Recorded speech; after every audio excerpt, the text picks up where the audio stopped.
오늘 같이 화난 모습의 손흥민은 난생 처음 봅니다. 경기가 끝나기 직전 94분 손이는 스스로 직감하고 있었어요.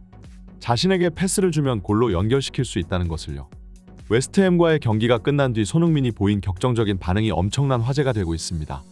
루턴타운전 극적인 시간대에 손흥민이 골을 꽂아 넣으면서 국가대표 기간 직후 가장 힘들었던 경기를 승리로 장식했던 토트넘은 고작 3일 만에 제대로 쉬지도 못한 채 다시 웨스트햄 원정길을 떠났고, 이미 스쿼드 전체적으로 경기력이 내려앉아 있었던 토트넘은 이 경기에서 2대1로 패배하고야 말았습니다.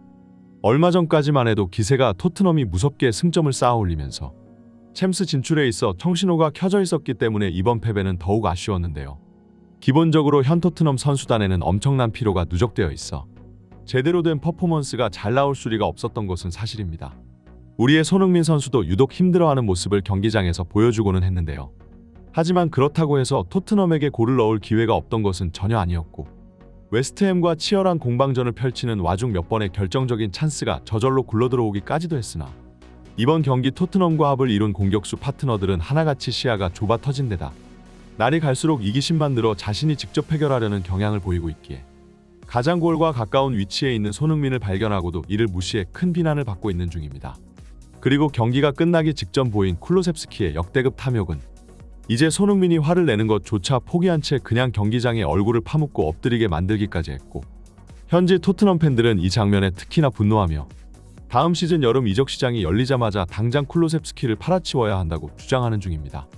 케인이 나간 뒤 쿨루셉스키의 이기적인 플레이는 부쩍 늘어가기 시작했습니다. 거의 모든 슈팅을 뻥뻥 때려대던 케인이 미넨으로 떠나니 이제 그 자리를 쿨루셉스키라는 새로운 난사왕이 차지한 것인데요.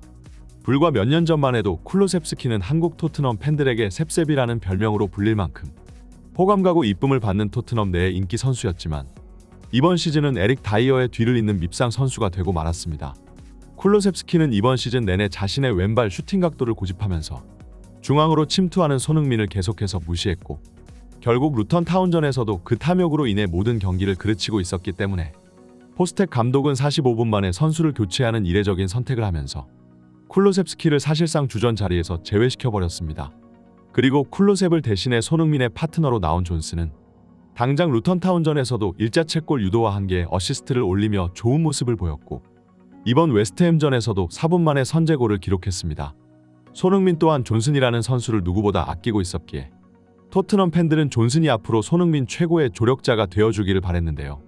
하지만 웨스트햄전 빠르게 선제골을 넣으면서 흐름을 탔던 토트넘은 곧바로 웨스트햄의 주마에게 코너킥 상황에서 골을 먹히며 선수들 간의 화합이 무너지기 시작했습니다. 이번 시즌 토트넘은 모든 세트피스 상황에서 리그 최악의 지표를 보여주고 있고, 결국 이번 경기도 상대 센터백을 제대로 마크하지 못해 다시 경기를 그르쳤습니다. 이후에도 지속적으로 공중볼을 제압당하며 헤딩을 허용하는 등 완전히 허둥지둥하는 모습을 보였는데요. 영국의 축구 전문가는 이번 경기에서 웨스트햄이 토트넘의 치명적인 약점을 노렸고 그것이 적중했다며, 남은 경기 동안 토트넘이 이 세트피스 취약점을 극복해내지 못하는 이상 다음 시즌 챔피언스 리그 진출의 꿈은 물거품이 될 것이라고 말했습니다. 그리고 후방 수비 라인이 흔들리기 시작하니 미드필더와 공격진도 제정신을 차리지 못했고, 공을 점유하겠다는 토트넘의 의도와는 다르게 리그에서 매번 수비적인 모습만 보이던 웨스트햄과 1대1로 주고받는 치열한 공방전의 흐름으로 바뀌고 말았는데요. 그러나 이는 어찌 보면 토트넘에게는 또 다른 기회가 될 수 있었습니다. 토트넘이 너무나도 못하자 웨스트햄 선수들은 이를 만만히 여겨 슬금슬금 라인을 올리기 시작했고, 전반전에 비해 토트넘에게는 더 뒷공간이 열렸기 때문이죠. 손흥민은 이런 변화를 가장 먼저 눈치챈 선수였고, 그렇기 때문에 아래쪽으로 직접 내려와서 볼을 받아주고 재차 리턴 패스를 내주며 다시 본인은 박스 쪽으로 달려 들어가면서 상대 수비수의 시선을 분산시키며 공간을 만들어내려 했습니다. 이는 어찌 보면 바로 직전 경기에서 터뜨렸던 루턴전 결승골의 플레이와 아주 흡사했는데요. 그리고 실제로 손흥민의 이 움직임은 효과를 발휘하면서 웨스트햄 수비수들은 대형이 흐트러지기 시작했습니다. 그러나 오늘 손흥민과 함께 나온 공격수 파트너들은 패스라는 선택지는 아예 지워버리기도 한 듯 손흥민의 침투 방향을 의도적으로 무시하며 역습 상황에서 자꾸만 볼을 길게 치고 들어가 모든 기회를 날려버렸습니다. 63분 토트넘이 중앙에서 웨스트햄의 패스를 가로챘을 때 정말로 넓은 뒷 공간이 열렸습니다. 그리고 손흥민은 재빨리 수비수 사이로 침투하기 시작했는데요. 하지만 존슨은 여기서 패스가 아닌 드리블을 선택했고, 결국 터치가 길어지면서 상대 수비수의 태클에 가로막히고 말았습니다.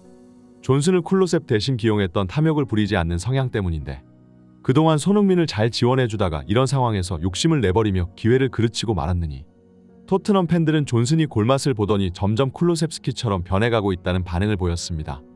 하지만 역시나 진짜 원조 탐욕왕의 클래스는 아직 존슨이 넘볼 수가 없었는데요. 골이 터지지 않자 포스텍 감독은 공격수를 잔뜩 투입했고 결국은 쿨루셉스키도 다시 피치를 밟을 수밖에 없었습니다. 그러나 결국 이 선택이 토트넘의 승리를 앗아가 버렸는데요. 94분 웨스트햄의 코너킥 상황에서 토트넘이 공을 가로챘고 손흥민은 다시 이 공을 몰고 달려가기 시작했습니다. 상황이나 시간대나 손흥민의 위치나 토트넘 팬들은 바로 그 루턴 타운전의 골 장면이 오버랩될 수밖에 없었는데요. 심지어 중앙까지 밀고 들어가 왼쪽에 선수에게 공을 밀어주자 이 장면을 지켜보던 토트넘 팬들은 기대감을 갖고 모두 자리에서 벌떡 일어나기 시작했습니다. 심지어 공격수는 토트넘이 5명, 웨스트햄이 수비 4명으로 수적 우세 상황까지 있었으나 쿨루셉스키는 놀랍게도 여기서 슛을 날리며 웨스트햄 수비수의 몸을 맞춰버리고 말았습니다. 결국 이 장면 직후 경기 종료 휘슬이 울리고 말았고 손흥민은 바닥에 주저앉아 분통을 터뜨릴 수밖에 없었습니다. 토트넘의 마지막 역습 상황에서 기대감을 가지며 지켜보고 있던 현장의 중계진들도 이 장면을 보자 이번 시즌 리그에서 가장 오합지졸 같은 광경이라며 혹평했는데요. 쿨루셉은 도대체 무얼 한 것이냐? 크로스를 올린 건지 슛을 시도한 건지도 알 수가 없다. 만약 크로스를 노렸다면 이 녀석의 킥 능력은 사부리그 선수보다 못하는 것이고 저 상황에서 슈팅을 선택했다면 앞으로 팀의 패배만 안겨다줄 민폐 덩어리이니 당장 방출해야 한다. 그리고 쿨루셉도 쿨루셉이지만 토트넘 동료 선수들의 선택도 형편없었다. 손흥민이 버젓이 중앙으로 달려가고 있는데 무려 3명 가까이 되는 선수들이 소니와 같은 동선으로 움직이고 있다. 그리고 웨스트햄 수비수는 이들을 같이 따라가면서 결과적으로 손흥민 주위를 둘러싸게 되었다. 이런 역습 상황에서는 양쪽 측면으로 넓게 벌려주며 수비수들의 시선을 분산시키는 것이 적성적인 플레이다. 그러나 토트넘 선수들은 이런 기본적인 전술 이해도조차 없다. 손흥민은 패스가 올 수 있는 가장 최선의 위치로 움직이고 있었는데 토트넘 동료들이 주위에서 이마저도 방해하고 있으니 슈팅이 나올 리가 만무하다. 경기 종료 직전 토트넘 선수들이 보여준 선택은 내가 지금까지 축구를 봐오면서 가장 오합지졸 같은 플레이였다. 이런 선수가 한두 명이면 선발 라인업을 바꾸면서 해결할 수 있으나 이것은 그야말로 총체적 난국이다. 손흥민은 결국 이번 시즌 마지막까지 단 한 경기도 쉬어갈 타이밍이 없을 것이다. 오늘 최악의 역적은 바로 쿨루셉이었지만 사실 다른 토트넘 선수들도 만만치 않았습니다. 수비진은 코너킥 상황에서 공중볼을 전부 내줬고 메디슨을 비롯한 미드필더진은 공을 길게 끌면서 빠른 공격으로 전환시키지 못했습니다. 그리고 손흥민과 함께 나오는 양쪽 측면 파트너들은 좁은 시야와 이기심으로 얼마 오지 않았던 찬스들마저 무산시켜버렸죠. 이런 답답한 플레이를 볼 때 그동안 손흥민은 화를 내며 감정을 표출하기도 했었지만 이번 경기에서는 그럴 기력조차 없는지 그냥 경기장에 얼굴을 파묻고 엎드리고만 있었을 뿐이었습니다. 챔스 진출이 걸린 가장 중요한 대결이었기 때문에 그만큼 상실감도 컸을 테죠. 과연 도대체 앞으로 손흥민이 몇 년 동안이나 토트넘을 이끌어야 비로소 이들을 제대로 된 1인분을 할 수 있을까요? 결국 발전이 보이지 않는다면 손흥민은 이적이라는 선택지를 고를 수밖에 없을 겁니다. 이번 영상은 여기까지입니다. 구독과 좋아요는 사랑입니다. 감사합니다.